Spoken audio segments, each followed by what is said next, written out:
Hello everyone, welcome to Castlewood City. So guys, let's go to Parliament where drama is unfolding in the Road Accident Fund.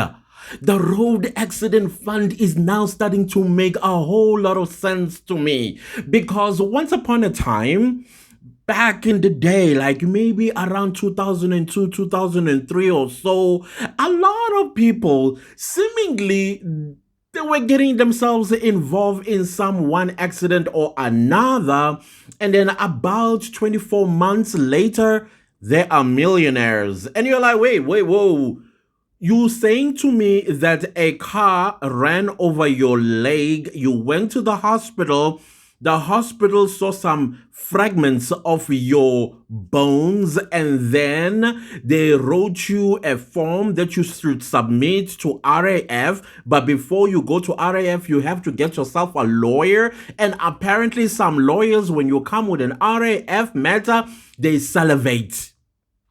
They salivate because allegedly some lawyers, they make most of their bottom line, that's profit, from RAF clients. So over the years, because some, and I'm going to be honest, guys, I'm going to be brutally honest out of my own observations.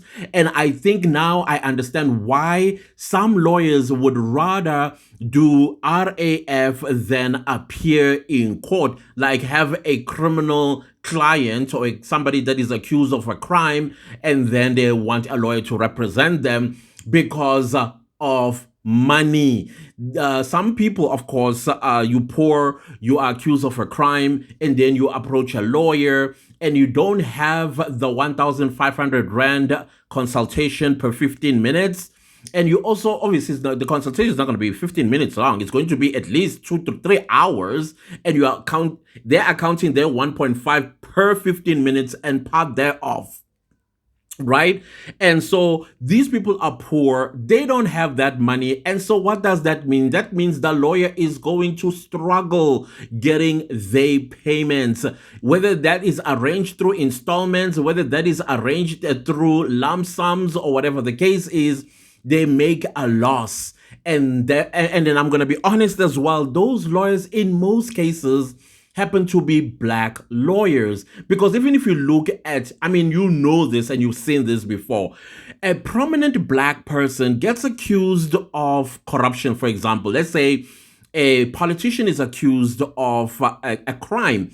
And of course, this politician, we understand, or at least we suspect, they are rich, they got money, right, to afford big, powerful lawyers. But guess what they do? They don't go to a black law firm to hire a black lawyer, but instead they will go to your big white law firms. And then in most cases, their lawyers or the team of lawyers is going to be a bunch of white lawyers, not black lawyers. So of course that takes away what?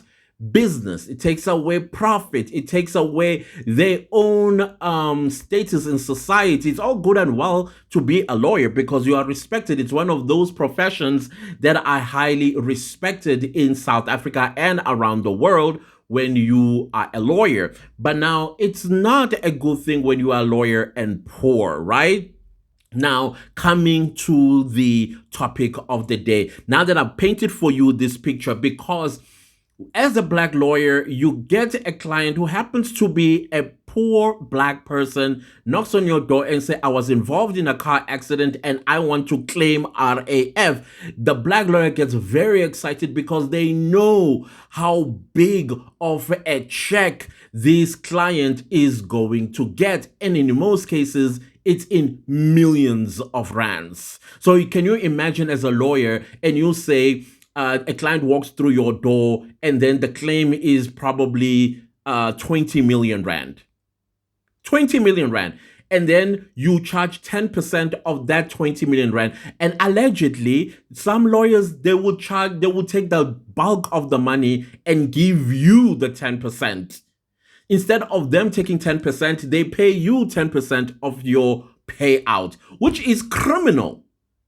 That is criminal, and I don't agree with that. And I kept hearing people complaining about their RAF payouts, that this is not the money that was supposed to be paid out to them. But because some lawyers take advantage of poor black people being uneducated and will appreciate the little that they get because it's going to put food on the table. And in most cases, as you know, many poor people are not financially educated to use this money sparingly and frugally and also invest. The lawyers don't even tell them about those things. So they take advantage of that, and that's why they allegedly rob them. And the CEO of RAF has been saying this for the longest time. I think there was even a time where a whole new policy was created to prevent lawyers from robbing their clients, but clearly that flew on the other side because of some of their explanations, like the one that I said earlier, that prominent black rich people don't hire black lawyers. Instead, they go for white lawyers. And the only way that a black lawyer can actually be rich is by taking in RAF cases. Now, South Africa has been having a lot of visitors that have no business being here, especially after they overstayed their welcome. They will get themselves involved in a car accident in their respective country, cross the border without being noticed that they are injured, and then they go straight to RAF and claim, and they take away millions of rand. A recent case right now, RAF has to pay a Zimbabwean of 1.4 million rand RAF because they were involved in an accident some years ago in the Western Cape. Okay, I don't know how true that accident took place in the Western Cape or it took place in Zimbabwe, but a lot of foreign nationals have been crossing the border injured, and then they claim RAF. Some of them deliberately throw themselves at vehicles so that the vehicle knocks them down, and then hopefully they survive and they go and claim RAF. But that is just the grassroots issues here. Now let's go inside of RAF.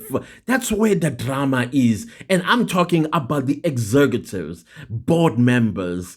These are, of course, some of them, you would call them cadre deployees, because these sort of institutions, they are government institutions. And we all now know that in most of these government parastatals and businesses, they put comrades in there. And RAF is a 50 billion rand industry. Let that sink in. 50 billion. And everybody wants a piece or a chunk of that 50 billion from people at the grassroots level. Now the grassroots level people no longer are getting what is due to them if they indeed have been in a genuine accident.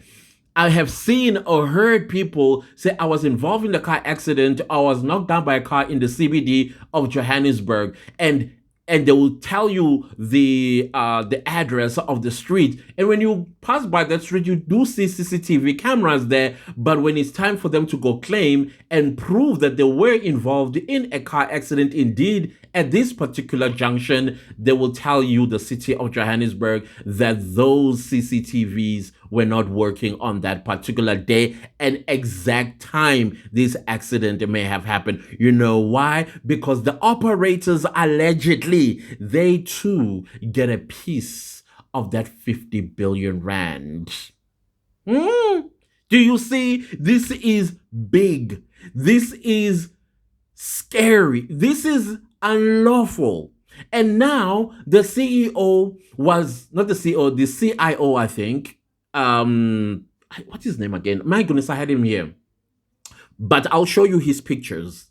In fact, I'll be playing you throughout this because I'm going to create another video where you're going to be hearing from him, the horse's mouth himself. And then in my other video, you're now going to hear the CEO, acting CEO, and all those other people that now I'm looking at side eye like, So Mr. Suspended here, he is right about you because Parliament picked it up, and we'll talk about what Parliament picked up from the executive that came to the portfolio committee, SCOPA, I think it's called, for this particular, where the Deputy Minister of Transport was there, and he is not impressed. So now there is this power play, and this power play, you can tell it has nothing to do with the CIO's incompetence. The CIO has been coming on public platform for the longest time saying, hey, there's fire on the mountain on RAF. I think even the minister herself said something about payouts that needs to be done. And then the CIO is like, that is not going to happen, not on my watch. This is corruption. And suddenly now he is slapped with unlawful suspension, which was picked up by Parliament. And now the people that slapped him with that suspension, they have egg on their face. And now this the CIO is exposing you law firms. And I'm not talking just the Emil, I'm talking law firms. The firms that our so-called politicians go to whenever they need legal representation. And then you are saying corruption only exists in government?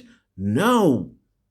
Some law firms won in on this 50 billion rand. And the CIO has retrieved about 5 billion rand from some of these big prestigious law firms, and they don't like it because they want the money back. And now they concocted this particular plan to remove him, so much so that he even told the SCOPA, the Parliamentary Portfolio Committee, I think on transportation, that his life has been in danger, including his children, not once, but multiple times. One of those hits were hired from the taxi industry. And I'm like, bro, those people mean business.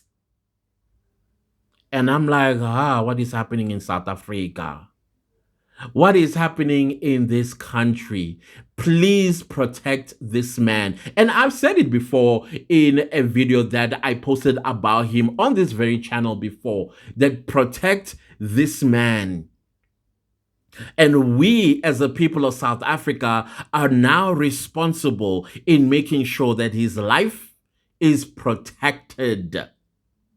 This country is becoming what? It's becoming what? So I hope that at the end of the day, with everything that is transpiring, that what do you call it? SIU, they will go for these people. The Scorpions will not sit and bury their heads in the sand. Go for these big law firms. Go for the lawyers that are busy robbing their clients of their payouts.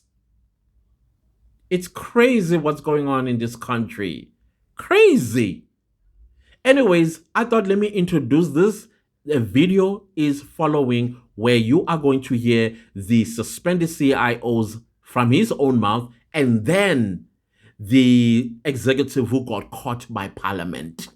It's going to be interesting. And I'm following this with glee and interest. And I will bring all the dirty laundry to you guys when they hang them out in the public, meaning in Parliament. And that, please don't leave this video without liking, sharing, commenting, and subscribing. And I'll see you next time with a new video, which is coming up in another 2 hours or so. Goodbye.